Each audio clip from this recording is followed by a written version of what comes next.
Story 1. I got on a bus really slowly when I saw someone running toward it. He gave me a nod when he got on. Story 2. I was getting divorced, and rather than have my best friend learn about it from my ex on social media, I called him. We talked, and he could tell I was devastated. He asked if I wanted him to come into town. I told him I would be fine but thanked him. At noon the next day there was a knock at my door. He had taken the first flight out and flown 1,500 miles because he knew I needed a friend. Story 3. One time I was in a stall using the toilet. This was before smartphones. I was bored out of my mind, and the man in the stall next to me, who was reading a newspaper, flushed and, on his way out, slid the comics page under the door. No words were exchanged. Forget about the hygiene part. That was a bro moment. Story 4. A man boarding a subway unknowingly dropped unstamped letters he intended to send on the platform. The train departed with him on board. I picked up the letters, bought stamps, and mailed them. Story 5. When I worked at McDonald's in high school, I added an extra nugget or two to every order. I probably gave extra food to thousands of customers, both children and adults. Story 6. My best friend's dog suffered a fatal episode. He called me at work to say he was driving to the veterinarian to euthanize his dog. I left work and arrived before him. Together we said goodbye to the good boy and then went for a pint. Story 7. I went to an IKEA store one night. After loading my purchases into the car, I noticed a man struggling to fit his items, so I spent about 40 minutes helping him. We tried many combinations, essentially playing Jenga and bouncing ideas off each other. He kept apologizing and offered to return some things, but we eventually got everything to fit. The sense of joy and accomplishment was amazing. He offered me money, but I accepted a handshake instead. We did not exchange names and went our separate ways. I hope he is doing well. Story 8. I was called at 4 in the morning to drive my best friend 2 hours away to a hospice center. I made it in about 1.5 hours for my friend. I miss you, buddy. Story 9. A few years ago, I was a cashier at the only store in this rural town. A woman and her children came through with some basic items. She was in a very difficult situation but was trying her hardest. She was an outsider like me, so I knew she would be embarrassed when she was short. In the middle of counting her cash, the children distracted her. She was about $20 short, so when she asked me to repeat the total, I told her the amount minus $20 and quietly slipped my own cash into the mix. I told my boss later, just in case it looked suspicious on camera, but apart from the two of us, no one knew. Story 10. It was the day before my visa application had to be submitted. Otherwise, I would risk having to leave the country. I had to overnight my last form to my lawyer. I was frantically writing the address on the envelope when the postman collecting mail picked up the letters one by one and examined them. I was so stressed I was shaking and blurted, "Please wait. I'm nearly done." He smiled and said, "I do not normally take this much interest in letters, mate." Story 11. My best friend, who was single, had an extensive pornography collection. He had 2 large storage bins filled with burned compact discs containing only pornography. He told me that if he died before his parents, I had to remove the collection from his house before they found it. His parents were very religious and would have been horrified to discover what was on those compact discs. He died unexpectedly in a car crash. After leaving the hospital, I went straight to his house, spent some time in his place one last time, took the storage bins, and left. Story 12. I was peeing in a public restroom when someone said, "Well, shit." I immediately grabbed a roll of toilet paper and handed it under the stall. Next, I heard someone say, "You are a lifesaver." Story 13. Not me, but my father. He was a big handyman. A friend, Adam, was complaining that the pump they had was broken and it was about to back up into their house. They were calling plumbers. Not even an hour later, without anyone asking, my dad showed up with a new pump and installed it. The kicker was the water shutoff was in their pond, and it was a cold, muddy April. My dad was in the middle of a hip-deep pond in shorts, getting absolutely soaked while trying to find the shutoff. The following October, Adam told everyone this story at my father's funeral. Everyone said that was such a Ron thing to do. Thank you all for your comments. This past October marked 10 years, and the holidays are always bittersweet for me. I appreciate the kind words. I will never run out of stories to tell my future children about how cool he was. Stopping robberies, helping save a woman, rolling a paladin on the first try in Dungeons and Dragons, and just being a genuinely great guy. Story 14. I was the night manager at a warehouse.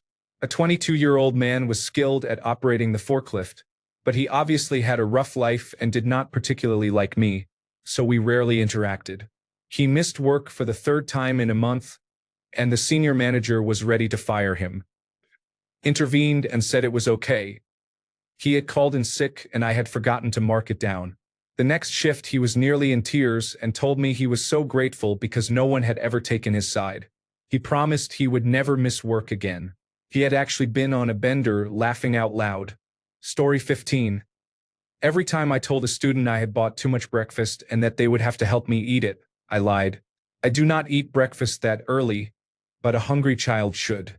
Story 16. A neighbor whom I did not really know well lost his job. I knew they did not have much money and that he had a wife and young children. I am retired, live alone, and do not have many expenses. So I knocked on his door and handed him $1,000 in an envelope and groceries worth $300. They have since become like family to me and have helped me when I needed it. Story 17. I was an administrator for my local Buy Nothing group and had become acquainted with a single mother who was struggling slightly. She could pay rent and keep food on the table but could not afford Christmas gifts for her children. After browsing the group and learning what her children liked, I bought them a few gifts. As an administrator who had exchanged items with her before, I had her address. I wrapped the gifts, labeled them to each child by name and from Buy Nothing Santa, left them on her doorstep, knocked, and ran to my car around the corner. To this day, we are still friends on Facebook, and I do not think she knows it was me. Story 18. A girl started hitting on me at a party while I was in a relationship. She did not know. She walked over to a new friend I had made, brought him over, and asked him if he had met Ted. They ended up in a long-term relationship. Story 19. A girl I knew in high school bragged to me that she had cheated on her boyfriend and become pregnant, but she was telling him the baby was his. She was smug and proud that he had given up his college plans to support her. He and I were in different social circles, but I got his phone number from a mutual acquaintance, called him after school, and told him. They broke up. She did not understand why I refused to acknowledge her. Story 20. I live in a small apartment in a small town and make decent money as a teacher. A couple of doors down lived a single dad with an adorable 4-year-old daughter. He was completely broke, like moths fluttering out of his wallet, but he loved his child. He kept a collection of small pots near his door, growing tiny herbs. I kill plants regularly. If I do not kill them, the cat does. Late one evening, I remembered to water my victims, but it was far too late. After a moment's thought, I threw out the dead plants, dug out the seeds I had bought on impulse a few weeks earlier, grabbed the open bag of potting soil, and carried everything over to their door. It took several trips because I had inherited some large fancy pots from a friend and my aunt. I regularly left my bedroom window open because I enjoyed the cool, silent nights. Early the next morning, I heard the little girl say, "Daddy, look!" He came over and exclaimed. He went through the seeds, so much more than they could plant, and told her the name of each vegetable and flower, pointing out which had been her mother's favorite. She asked where it had come from, and he said, "Baby, I don't know, but I bet someone heard how much you like gardening and decided to give this to you." After a pause, the girl screamed, "Thank you very much," at the top of her lungs around 7 o'clock on a Saturday morning. I almost howled with laughter but managed to stifle myself. Story 21. I paid the difference for the older lady in front of me who had started putting food back. It was about $20. She became teary when she thanked me, which embarrassed me. She grabbed my hand, kissed it, and waved goodbye. The cashier was teary too. Story 22. My ex-wife left a few weeks before Christmas. I had twin toddlers and a 5-year-old to suddenly look after. I enrolled them in daycare, and it immediately consumed 60% of my total income. I was completely broke by Christmas. When my buddy found out on Christmas Eve that I barely had any presents and had not even put up a tree, he drove an hour in a storm with a sack of wrapped gifts and a fully decorated Christmas tree in his truck. He pulled in after the children were in bed. We hauled in the tree and gifts, and my children had a wonderful Christmas morning. Thinking about it still brings me to tears. Story 23. I gave a guy the cut-it-out hand gesture at the bar. He was getting ready to send a beer to my friend's absolute disaster of a roommate, but he sent it to me instead. I toasted him, and we never spoke. It was definitely my most bro moment. Laughing out loud. Story 24. I rode my dirt bike 12 miles to rescue someone who was lost and stuck in thick mud on a road motorcycle. I dug him out with a garden trowel. I had received a phone call from a friend of a friend with the vague description that he could see the water tower. Story 25. I took a college course where the grading used the best 5 of 6 tests, including the final. I enjoyed the subject and aced the first 5 tests. I planned to take the final for fun to see my score. A friend from the class was going through personal problems and felt demoralized because they did not think they would earn a high enough final grade, so they did not show up. I completed my final, wrote their name on it, and turned it in. Later they posted on MySpace that they did not know how they passed but were thankful for the miracle. I never told them what I did. Story 26. Our high school English teacher had a fixation with us writing in a journal every day. She collected them at the beginning of class once a week, and it felt like she actually read them because she would comment in the margins. She was a tough teacher and she did not give out many grades.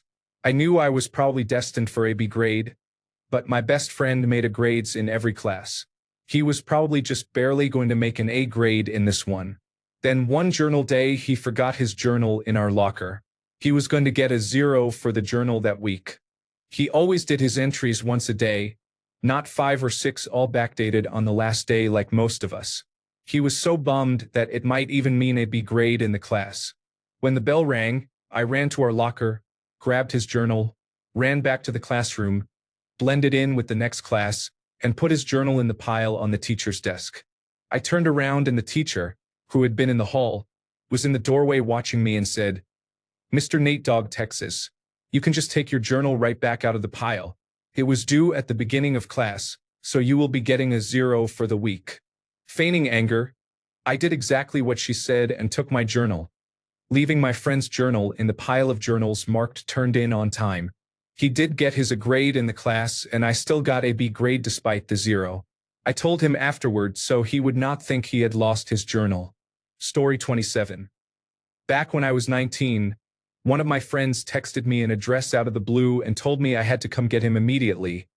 He did not have time to explain. I jumped in the car and brought my roommate as backup. He was at an insane rager with mostly older people and had apparently hit it off with a cougar and taken the party upstairs. Unbeknownst to him, the cougar was the lady of the house and her massive, tattooed husband, drunk and furious, was none too pleased to find them in his bed.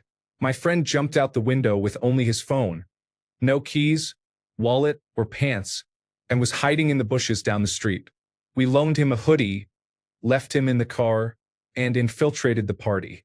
We befriended the big man, got him even more drunk, convinced him to take us upstairs to smoke a blunt, and stole back my friend's clothing and personal effects when he passed out. My friend, having learned nothing from the experience, put on his pants and led us to another party. The night continued. Story 28.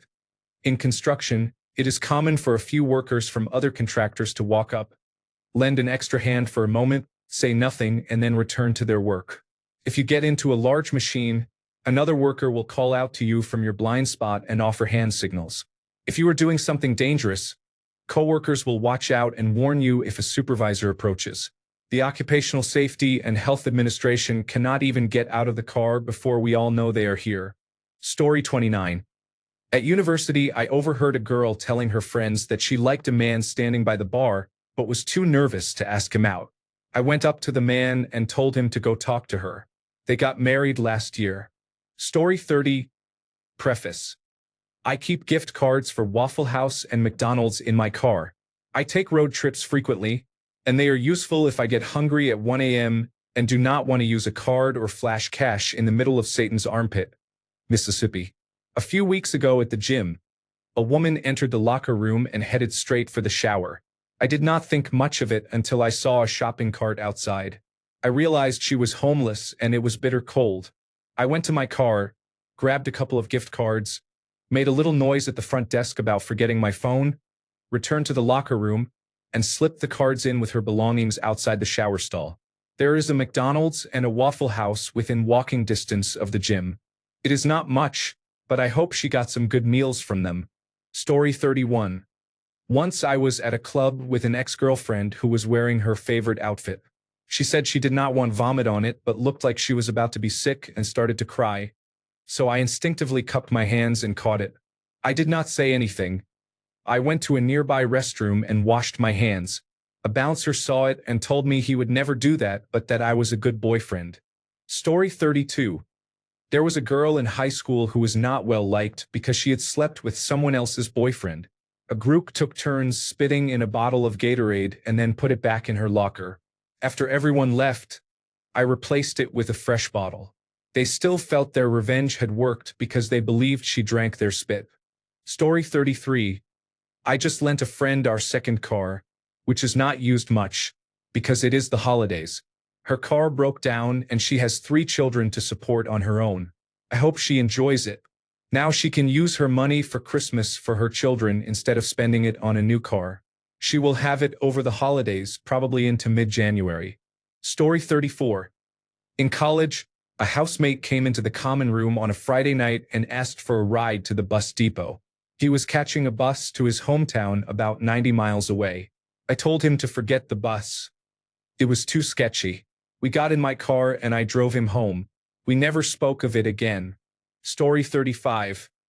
I had a friend who was undergoing chemotherapy for testicular cancer.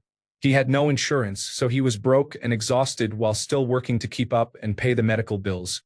I always ordered a large sandwich for dinner at the place we hung out, knowing I could not eat that much. For months, an extra half sandwich that I could not eat would be slid across the table every night. We are still friends to this day and he is doing great, by the way. Story 36. When I became close to my then wife's ex, his next wife died. As we mourned her, I withdrew $5,000 in cash, pulled him aside and gave it to him. I was earning good money at the time. He did not want to accept it. I told him it was for the small expenses that would arise and for his daughters. I was glad he accepted it. Story 37. 2 on 2 at a bar. I liked one girl, but not her somewhat disrespectful friend. The girl I liked preferred my buddy over me. I set the pic, and he and that girl are still together to this day. Story 38. I was out having a drink with a young woman from work. I had my eye on her for a while and, although I did not think she was attracted to me, we enjoyed flirting. It always brightened my day. After a few glasses of wine, she confided that, while we flirted a great deal, she did not think of me that way, but she did like my friend Gordo. It was disheartening to hear her be so categorical, but not really a surprise, so I took it in my stride. By luck, I knew Gordo had recently become single and was throwing a party that night. I had been invited but had made other plans. She had not. There was nothing stopping her from going, right? So I told her about Gordo and the party. We finished our wine and took a taxi. Gordo's place was just a few minutes away. I walked her to his door and rang the bell. He answered and was surprised to see me. He invited me in, but I said I still had other plans and that I knew someone else who did not. Gordo recognized the woman from our office and introduced himself. I waved them both goodbye and got back in the taxi to head to my own night. They ended up hitting it off and must have gotten on very well because, by all accounts, they woke up in bed together the next morning. The only reason I can tell this story now is that Gordo reminded me about that night many years later, after I had completely forgotten about it. Story 39. A few years ago, on my buddy's birthday, I broke into his house with 6 bottles of sake and a few other drinks he likes. I arranged them in a smiley face on his bed, so when he got home, he would be greeted with a smile. Story 40. I bought pizza and paid the rent. A friend of mine, when I was homeless and he was broke, got food. I had not eaten in 3 days and was starving but did not have any money. So when everyone was ordering and asked if I wanted anything, I said no. They all got their food and were eating in the room I was in. I was so hungry. Then my friend said he was stuffed and asked if I wanted the rest. I knew he was lying. He could have eaten the whole thing. He was a big guy who liked to eat. Somehow he knew. A couple of years later, he was really struggling. I had some money, not a lot, so I kept ordering pizzas because it was something I could afford. I was covering his rent, and to this day he has no idea.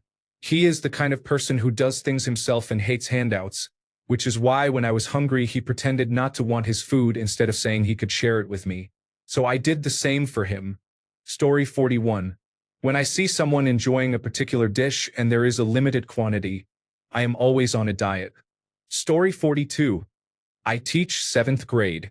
I had a student who was a little geeky, but very nice and a solid kid. He had a crush on a girl in our class.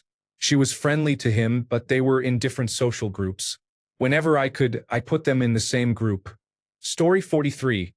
I saw a homeless woman outside a Panda Express. She looked scared and tired. I asked if she needed dinner. She said yes and was very grateful. So I bought her a meal and put an extra gift card in the bag, so she would have a couple more meals covered. When I got back to my car, I heard her scream "thank you" across the parking lot.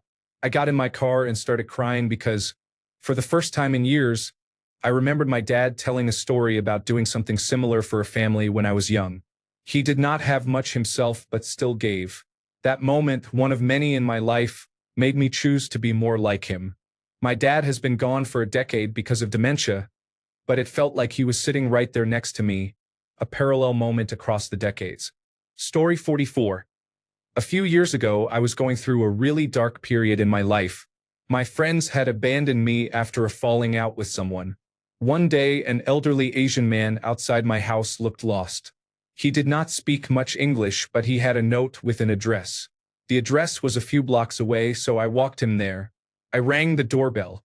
His wife and daughter were so grateful to see him that they were nearly in tears. They thanked me profusely and I went back home. I will never forget how grateful they were. That brief interaction, which took me 15 to 30 minutes and was no big deal to me, was a huge deal to them. It became one of the catalysts that helped me emerge from that dark period and focus more on the good in people.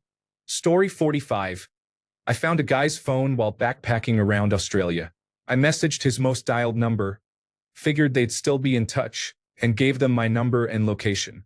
It turned out we were going in opposite directions. I turned around and traveled 250 miles by bus to meet him. He offered me money. I took a beer. It was just the right thing to do. Story 46. My dad passed away early this year, and the week of his funeral was the most bro-filled week of my 50 years.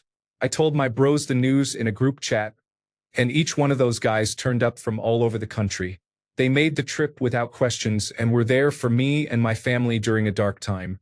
I also heard many stories of my dad being a bro to people in need, stories none of us knew, sometimes from people we had never met or heard of. For example, a family friend my dad heard was struggling with life, so he arranged to meet for lunch every Wednesday for almost 2 years. I would not be alive if it were not for your dad. Literally, the friend said. Or the young Hispanic family, he rented a house to who did not have papers and barely spoke English. They struggled with rent at first, so he told them they could pay once they had stable work. Then he refused to accept the payment and told them to put it away for their children's education. He was a real bro, my dad. I miss him so much and try to honor his memory by being a bro to those around me. Story 47. I helped a friend's sister move out of her boyfriend's apartment with no notice after discovering he was cheating on her. On our way out, I unscrewed and took every light bulb in the apartment, including the one in the refrigerator, as an extra fuck you. Story 48. Back in the day, I worked in labor and delivery at a regional hospital on the overnight shift. I was the technician for the floor, assisting with births and acting as scrub for cesarean sections, and I also did the billing, which at the time was still done on paper. One night, a couple arrived, and once I had the mother, checked into their room and settled. The husband took me aside and began pulling items out of the bag they had brought that they wanted us to use during the delivery, so they would not be charged because they had no health insurance. They had things like packs of 4x4 gauze pads and a thermometer, none of which we could use, because of sterile procedure rules. For some reason, however, the pair of scissors they brought to cut the umbilical cord upset me so much that I decided right then and there that this couple would receive their baby's care free that day. When I explained to the man that we were not allowed to use outside materials, he was crestfallen. I looked him in the eye and said, "Sir, right now I want you to worry about your wife and baby. Let me worry about the charges." Those people did receive their baby free that day. The pair of scissors used to cut the baby's umbilical cord I still use as my embroidery scissors to this day after autoclaving them, of course. Story 49. This was not me, but someone else I saw a few times at school. My friends and I were skipping class in another friend's class, which had a substitute. One of my friends got caught, and a kid who did not even know us started standing up for us, telling the most believable lies I have ever heard, and he saved my friend's ass. Sorry, I'm Afrikaans. My spelling is not great. Story 50. A man was parked in front of my house. I went to ask what was wrong and learned he was living in his car and had run out of gas. I gave him $20, a new skateboard deck, and a heavy jacket because it was winter. Story 51. My buddy called me. "Buddy, I need you to come get my motorcycle." Me, "Why? Buddy, I just sold it to you." Me, "Dude, I do not have the money to buy your bike."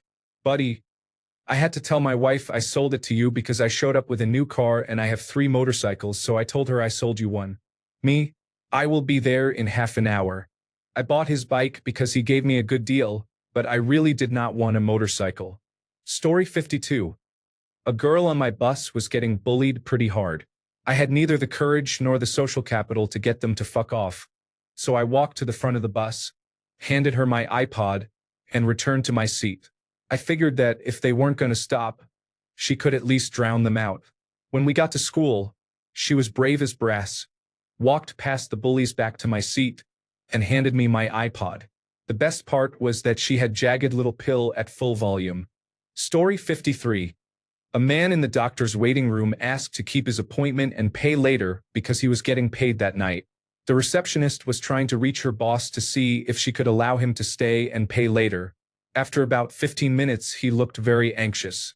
When I was called for my appointment, I slipped $50 into his hand and went to see my doctor.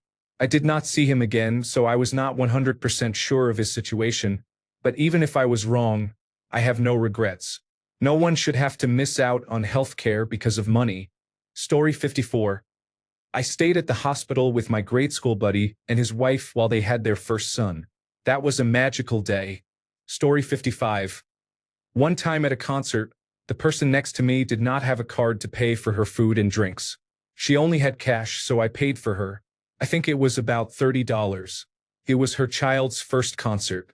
I hope she and her child had a good time. Story 56. A coworker was concerned that the credit card her son had borrowed showed a charge for a not safe for work site. I helped and determined it had been hacked. Story 57. I once had a teacher I got along with well. He asked me to do him a favor. Check his teenage son's computer for anything unusual in the browsing history. The son was about 16 or 17, and I agreed, thinking it would not be a big deal. The browsing history showed plenty of typical teenage searches, but nothing harmful or concerning. I told the teacher that everything seemed fine. A few days later, while installing software on the son's computer, I had an opportunity to give him a little friendly advice without making things awkward. I joked, "Hey, your dad asked me to check your computer history the other day. If you ever need help cleaning it up or learning how to keep things private, let me know." He laughed nervously and said, "Yeah, maybe you could show me sometime, just in case." I like to think I helped him without embarrassing anyone. Story 58. I was 16 and working as a cashier in a convenience store. I saw a man in a black jacket pocket a tube of toothpaste. As he was coming out of the aisle, we made eye contact, and I could tell he knew I had seen him. I looked away and he walked quickly to the door. I reasoned that if someone is stealing a tube of toothpaste, they probably need it. Story 59. I was vacationing at a lake in the mountains. A woman of color was with her 3 children in a small rented pedal boat. A bee buzzed them. She became alarmed, and she lost her glasses overboard. I swam out to help. She said she had very poor vision, no replacement glasses, and that her vacation with her children would be over without them. It was getting late and the light was starting to fade, but another man and I spent an hour diving in 15 feet of water trying to find the glasses. After a while, the other man gave up and I was about to give up as well, but something told me to keep going. I saw something glisten. Summoning all I had, I went back one last time and got them. She and her children were so happy. She offered a reward, which I declined. I felt very good. I just wanted her to know that she and her family mattered to me. Story 60. My wife and I were at a small magic show in Hot Springs, Arkansas, over a decade ago. An excited 11-year-old boy sat in the row ahead of us, thrilled to be there. The magician noticed his enthusiasm and called him on stage midway through the show. He handed the boy a $100 bill and told him to hold on to it for a trick near the end. When the time came, the boy did not have the bill. He looked completely devastated. The magician, who probably could not afford to lose that money, was upset but kept the show going. I noticed the bill under the boy's seat. I quietly picked it up and placed it over his shoulder. He bolted up as if he had just remembered he had hidden it there and shouted, "I found the $100. He was so relieved not to have let the magician down. The magician quickly wrapped up his trick, then returned to the boy to complete it. I do not even remember the trick itself. I only remember the look of happiness on the boy's face. I thought about talking to him after the show and joking about holding on to things better, but I like to think he believed a little magic existed when he needed it most. Story 61. While helping my best friend move out of his parents' house to his new place, I was taking his bed apart when his dad walked in. I noticed a box of new condoms on the floor where his bed had been. I discreetly pocketed them and gave them to him later when we got in the truck. Story 62. I was on day 2 of a 4-day bicycle trip from Phoenix to Vail, Arizona. In the middle of the day, in a remote area, I stopped to urinate and noticed a wallet in the scrub bushes at the side of the road.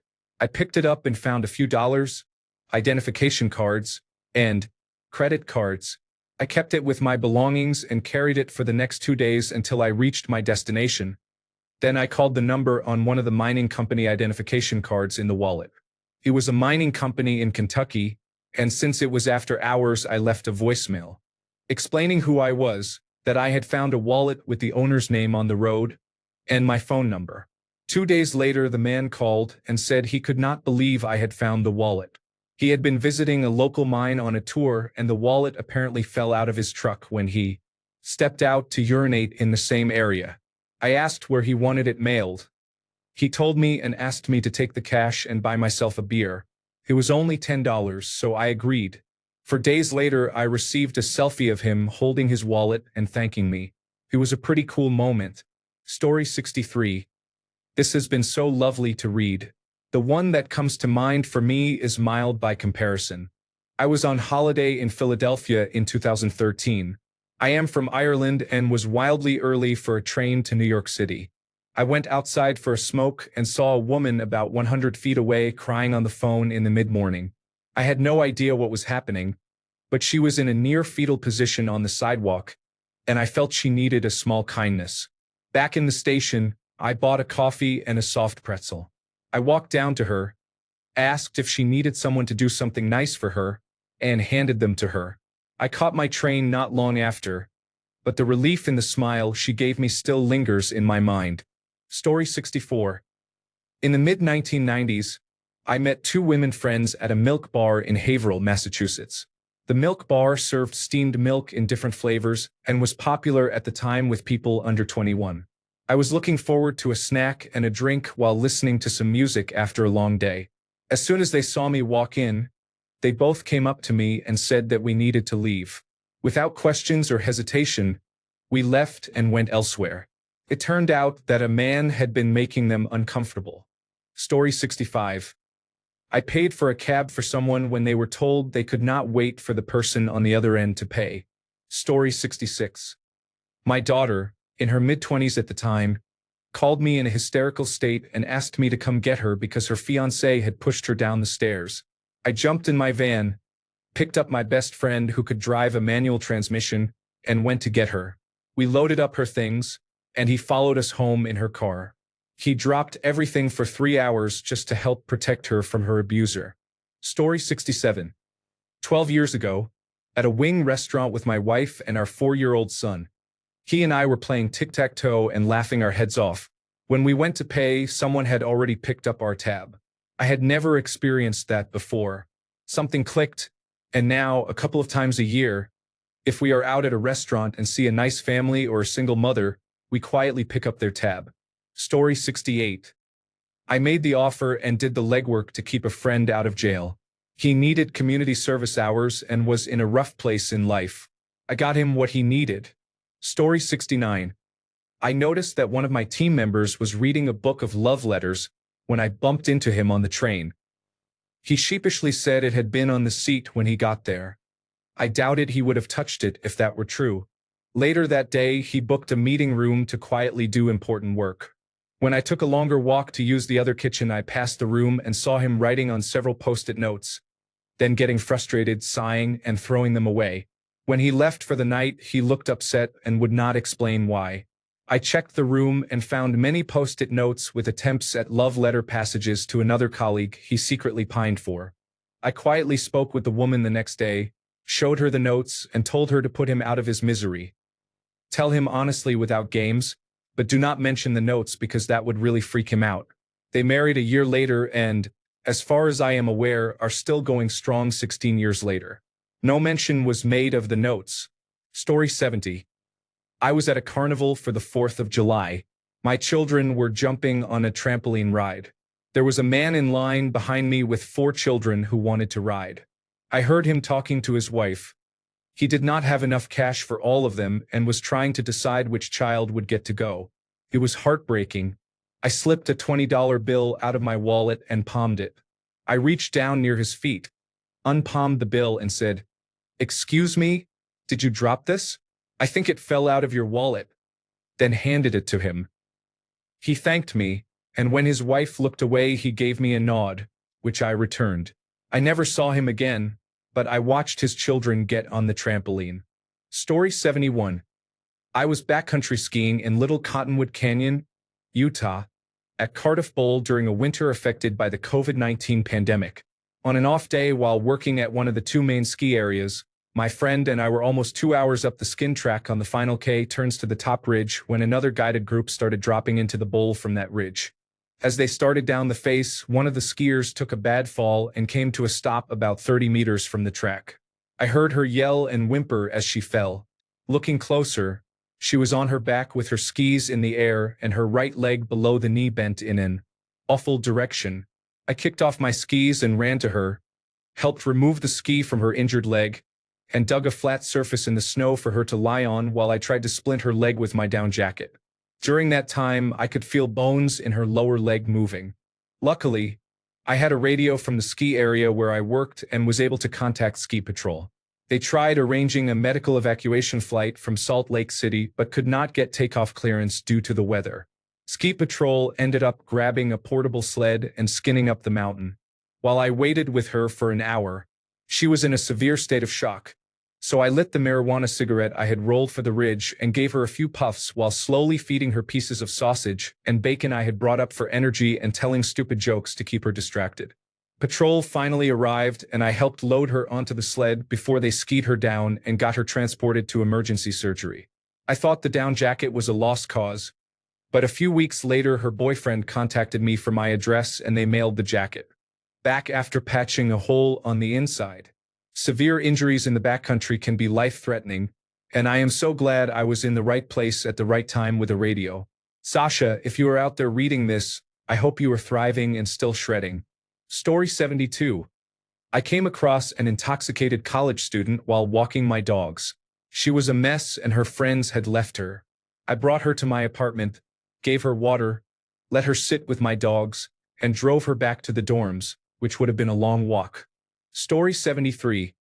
I parked next to a student in my college parking lot who had left his lights on. We had the same car model, and I knew it was accidental because the lights on that model were easy to miss when leaving. I left a note on his windshield telling him when I would be back after class to give him a jump. Sure enough, he was waiting when I returned. Story 74. Maybe not quietly. At a Kesha concert, I was at the bar trying to get a drink. One person was ahead of me. The bartender asked what I wanted. I pointed to the man in front of me and said he was there first and should order. The bartender complied, and the man thanked me. Story 75. I used to work at a Wendy's, and there was a man who was homeless and would try to order something every time to stay inside as much as possible. He paid for a sandwich and I gave him a cup of chili. When my manager noticed and asked me about it, I started paying for it out of my own pocket to challenge her. Story 76. This is about a close friend, not me. We had lost touch for several years, but we always clicked whenever we met up. I was going through a rough patch. I had a recurrence of epilepsy for the first time in a decade. After disclosing it to my employer, I was sacked the next day. A lengthy discrimination battle followed. Then, out of nowhere, this friend messaged me. We met up and talked about our lives. He immediately introduced me to his friend group and made an effort to include me in activities. It was a kindness I desperately needed at the worst time of my life. I have never told him what a huge difference he made. Story 77. It was not exactly quiet. In a class in high school, we played a game of charades, guys versus girls. The girls were very angry and competitive. We guys completely shut them out. We were so in sync on everything that when one girl read a name, I had no idea who it was.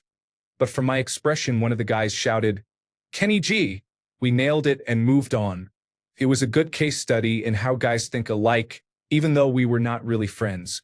We knew each other, but of the roughly 8 guys, only 2 would consider themselves close friends. Just a bunch of guys coming together to win a random game. Story 78.